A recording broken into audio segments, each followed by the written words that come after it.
Have you ever felt like parenting your child is like navigating an emotional minefield? One moment, everything is fine, and the next, boom, a meltdown, an outburst, or a moment of complete shutdown.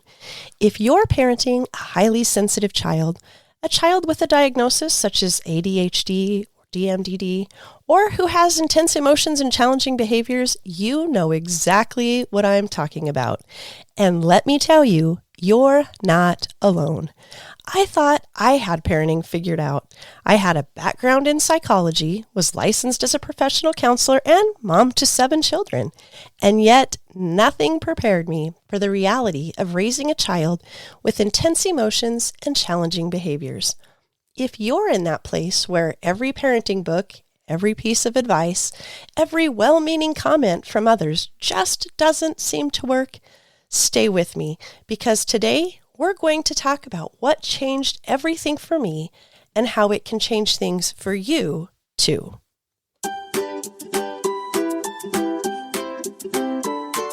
Welcome to Calm Connection Parenting. I'm your host, Jamie Kirkbride, mom of 7, parenting coach, professional counselor, and wrangler of big emotions. If you're raising a highly sensitive child with intense emotions or challenging behaviors and wondering if you'll make it through without losing your mind, you're not alone. Around here, we're all about real-life parenting, sprinkled with a little humor and a whole lot of patience. So grab your coffee, trust me, you'll need it, and join me as we explore tips, stories, and faith-based strategies to help you bring more calm and confidence into your chaotic days. Let's do this. I always wanted to be a mom. I loved children. I had really good parents. I studied how the brain worked, how emotions worked, and I felt pretty certain that I would be good at parenting. I had my undergrad degree in psychology, check. I had my master's degree in counseling, check. I was a licensed professional counselor, check. And I had 6 other children that I was parenting reasonably well, check.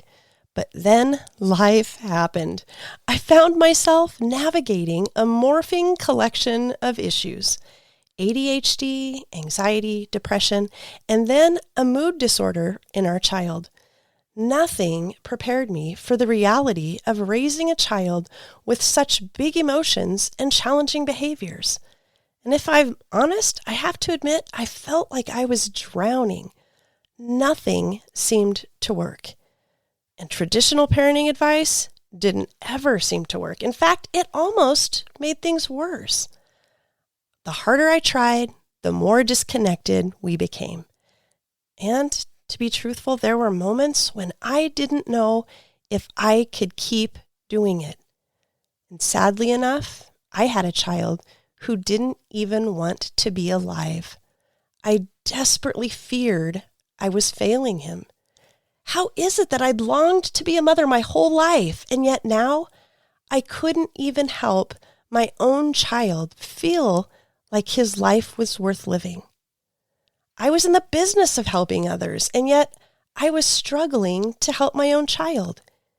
Every day was a struggle. My heart would race each morning, wondering if we could get him up and out the door to school. I dreaded the phone ringing all day long and what the call from school might be. My hands began to sweat when the bus came up over the hill each night. The relationship that I thought I would share with my child didn't feel like anything I had ever imagined. I mean, I knew he needed me, but I honestly feared he didn't really even like me. Each day seemed so full of redirection, correction, and discipline, trying desperately to get it right and to stop the intense emotions and challenging behaviors. But nothing was working. Instead, I was feeling more desperate and alone. I feared I was stuck in a mess of defiance and disrespect from our child, unable to dig our way out. Then I heard Dr. Ross Greene, as he stated it, all behavior is communication, and a child will do well when he can do well. And when I heard that, it really got me thinking, What if my child wasn't trying to push me away, but was instead struggling to communicate something far deeper? What if what I was seeing was truly the best he could do, and he couldn't do better without some kind of help? I remember the exact moment when everything changed. I was actually listening to a well-respected parenting expert, a woman I actually really admired and had been silently following and learning from her for a while. She was talking about her child's struggles. In fact, on this day, she was transparent enough to share through tears her frustration with the situation at her son's school. And for the first time, I heard someone I had really admired who was voicing some of the same fears, the same worries, the same frustrations that I thought I was feeling all alone. Here was this well-respected and educated lady who had all the tools, all the knowledge, and yet she still had hard days. She still felt overwhelmed at times as she walked the journey of her child's mental health. And suddenly it clicked for me. The problem wasn't me, and it wasn't my child. The problem was the issue and the approach that we were using to deal with it. Vanessa Lapointe puts it this way: our job as parents is not to train our children, but to nurture them into becoming who they are meant to be. You see, when I stopped seeing my child's emotional outbursts as bad behavior and started seeing them as communication instead, everything changed. Instead of trying to make the behavior stop, I started trying to understand it.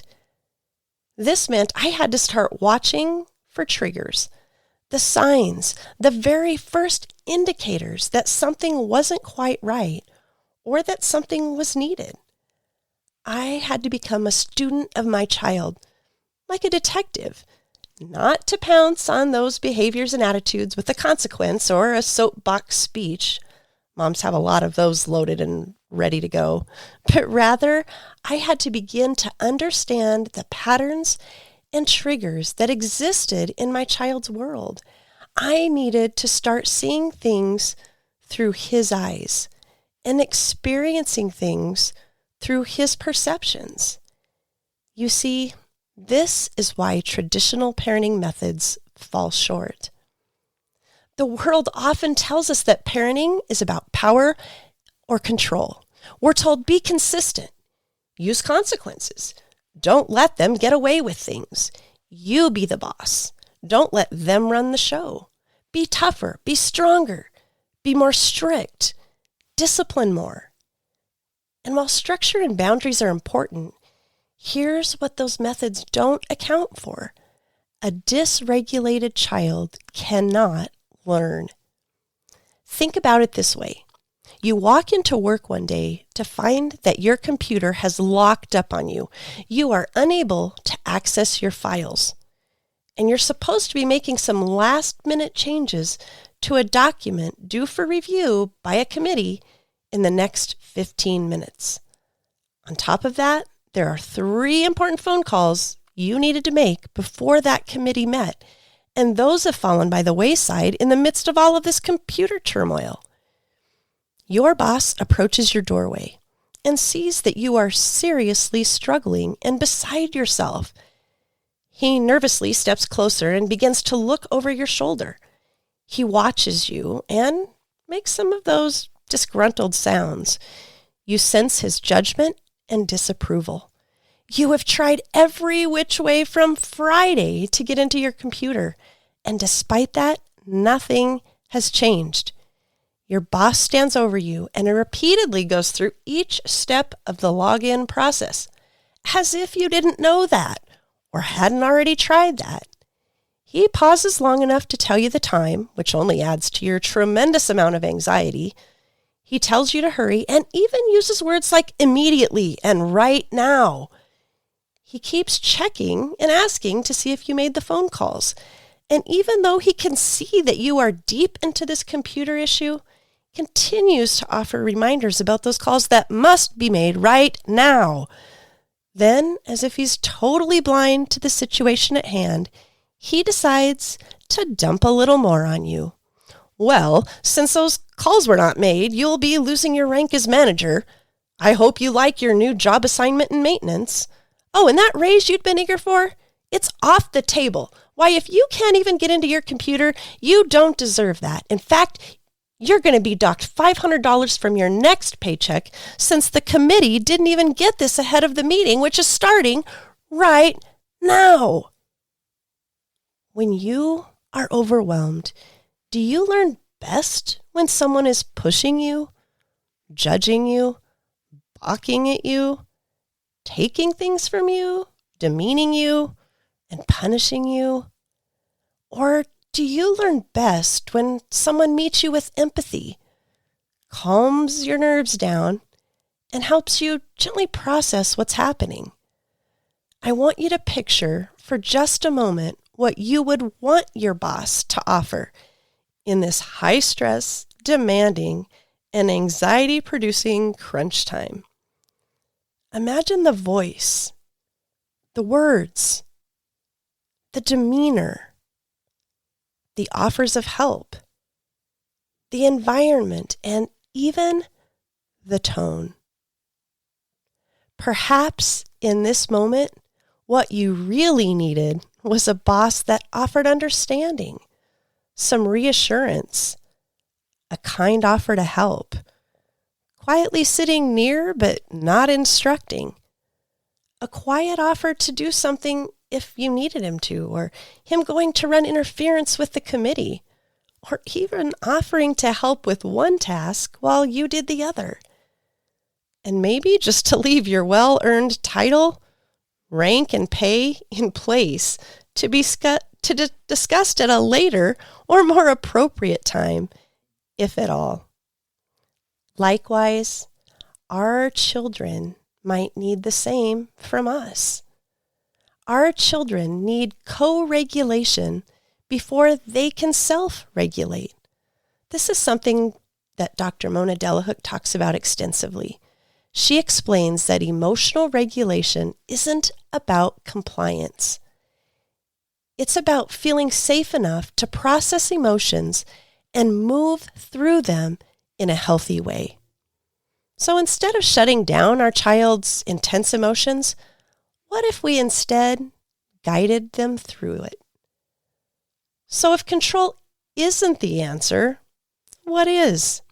Well, after this message, we're going to talk about what actually works. So stay tuned. Parenting a uniquely wired child can feel isolating, right? While other parents are talking about typical tantrums and bedtime battles, you're navigating emotional meltdowns, sensory overload, or challenging behaviors that many people just don't understand. It can be frustrating when the advice you hear just doesn't fit your child, and even harder when you feel like you're alone in the journey. But here's the truth. You don't have to settle for just surviving. In the Calm Connection Parent Coaching Program, I'll help you understand your child's unique wiring and give you faith-based practical strategies to not only manage the emotions and challenging behaviors, but actually help your whole family thrive. With video course, workbooks, a supportive community, and weekly coaching calls, you'll get personalized support every step of the way. If you're ready to stop feeling alone and start finding real solutions that work for you, your child, and your family, then visit calmconnectionparent.com to learn more. Together, let's move you from surviving to thriving. Let's do this. As I promised, we're going to talk for a few minutes about what actually works. Well, I like to put it two different ways. First of all, connection over control. But to take it even a step further, what about connection over correction? I had to view my child in a new way. Instead of deciding straight out of the gates that he was behaving with defiance and disrespect and total disregard, I had to suspend judgment. I had to first see him as a child in need of something. I had to choose to be curious instead of furious or frustrated or angry. This would help me be able to discern if it was indeed defiance and disrespect or something else. I would need to start imagining myself in my child's shoes, in a similar situation with maybe a spouse or a boss or a superior, even a friend. In the situation of anxiety, worry, upset, or chaos, what would I want or need? And how could I channel that into what I then offered my child? I had to imagine the situation and then take action that looked quite different than what I had been doing. So I want to share with you 3 things that changed in our home. Number 1, I stopped reacting and instead started responding. When my child had a meltdown, instead of jumping to correction and discipline, I asked myself, what is his behavior trying to tell me? What is he needing? Is there something he's lacking? Is there a skill he still needs to learn or master? You see, we often think that a quick reminder of discipline will be enough to scare them into obedience, or that they will decide, yikes, I don't want that to happen, so I better do what's right instead. But what we so easily forget is that a child who is dysregulated isn't even capable of thinking rationally or connecting those dots. And the mere mention of taking things away, dishing out a consequence or some sort of punishment will likely just serve as a bigger trigger for a more intense response. Instead, I would take what I define for my coaching clients as the powerful pause. And in that moment, I would readjust my thinking and how I would choose to respond with curiosity, empathy, and understanding. Nope, I know some of you are fearing if this might appear weak, but it's not weakness. It's being calm and in control. Control in the right way. Number 2, I focused on connection. Instead of punishing emotions, I validated them. I see you're really upset right now. I hear that you are really angry with me. I'm here. Or we can figure this out together. I would work instead to choose those words that a good boss, superior, or spouse might offer me if I was in a similar situation, feeling the emotion that my child was feeling in that same moment. Then I would purposely respond with a healthy dose of grace and care. I would remember the things that often triggered my child. Maybe it was noise, maybe too many words, being too close in proximity, maybe unwanted or unexpected touch, even just a brush along the arm or touching his back. And I would avoid those things.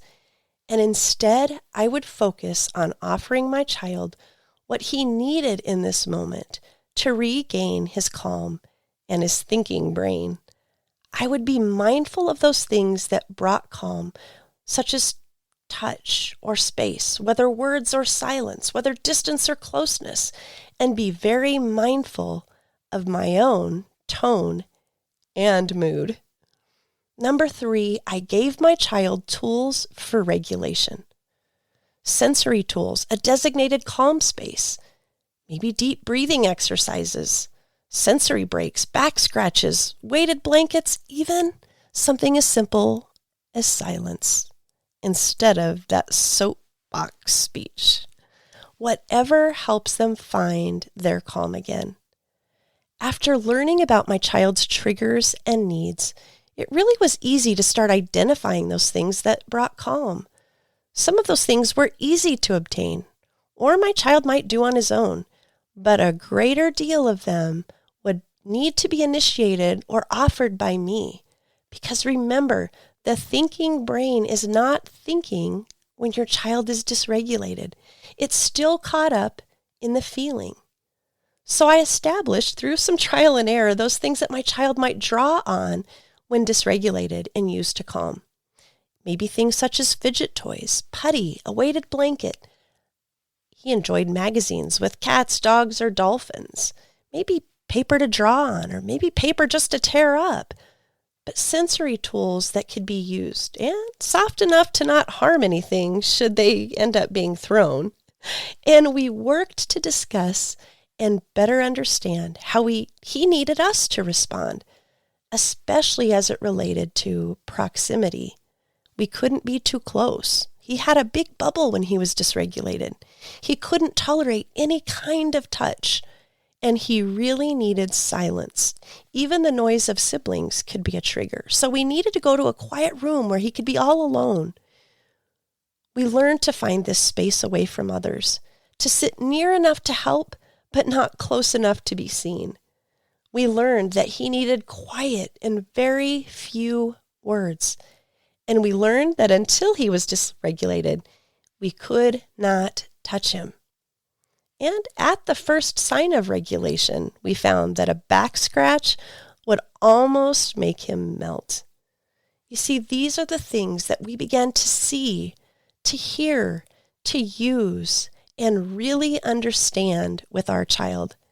And as a result, he began to trust us. He knew what he could expect from us. And it truly brought a new level of connection. It was an incredible shift. And let me tell you, after changing these 3 things, we were amazed. Now, the intense emotions and meltdowns didn't disappear overnight, but they did become less intense. They became less regular, and the repair time was much quicker. Our child felt safe, and I finally felt like I was actually helping instead of just surviving.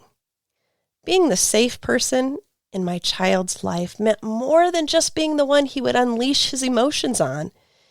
It felt for the first time like I was also the one he truly trusted and connected with as well. If you're feeling overwhelmed, if you're exhausted from the daily battles, if you're tired of feeling like nothing works, I want you to know I see you. Truth is, I've been you. And I want you to know change really is possible. In fact, that's why I created several resources to help you get on course, and the Calm Connection coaching program to walk with you through this journey. It isn't an easy one, and I don't want any parent to have to do it alone. I want you to get the education and the support that you need. Head to calmconnectionparent.com/resource to grab my free guides on navigating big emotions, building connection, and creating a home that feels calmer for both you and your child. And I want to encourage you, while you're there, check out that Calm Connection Parent Coaching Program, where you can learn the strategies that we found effective, and where I teach that step-by-step approach that we know from personal use, as well as helping other families in the coaching program, is really successful. Wouldn't it be nice to find out some shortcuts and avoid those pitfalls that inevitably zap you of energy, time, resources, and even money? You can with this coaching program and the course materials. As we draw to a close today, I want you to remember something. Your child's wiring is no accident. God created them exactly as they are, with a special purpose and a plan for their life. And guess what? He chose you to be the safe, loving guide in their life for those first 18 very formative years. You can be exactly the parent your child needs, even on the tough days. And don't forget, God has promised to equip you and provide for you each step of the journey. If today's episode resonated with you, I'd love for you to join our online Parenting with Personality Facebook group, where you'll find a supportive community of parents just like you. And it's okay to bring up those challenging behaviors and intense emotions. Yeah, the ones you don't always feel like you can bring up in parenting groups, they're safe there. We have real conversations. We share encouragement, and we tackle those parenting challenges together. And if you're looking for a simple, practical tool to help turn the chaos into calm, I invite you to grab your free Chaos to Calm cheat sheet at parentingwithpersonality.com. It's packed with simple strategies you can start using today to create a more peaceful home and relationship for you and your child. I understand that parenting an emotionally intense child isn't always easy, but you're not alone. You were chosen for this, and together we can make this parenting journey one filled with love, empathy, understanding, and connection, meaningful connection. Stay tuned for the upcoming episode where we will discuss 3 of the most common triggers for emotionally intense kids, as well as strategies to get you through them. And be sure to follow the podcast so you will be notified as soon as new episodes drop. You won't want to miss the next one.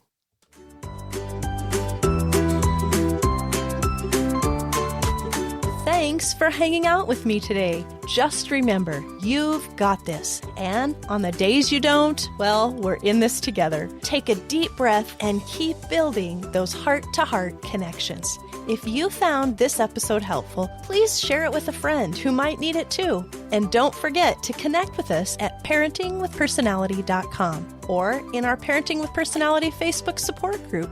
We'd love to continue supporting you there. Until next time, keep calm and parent on.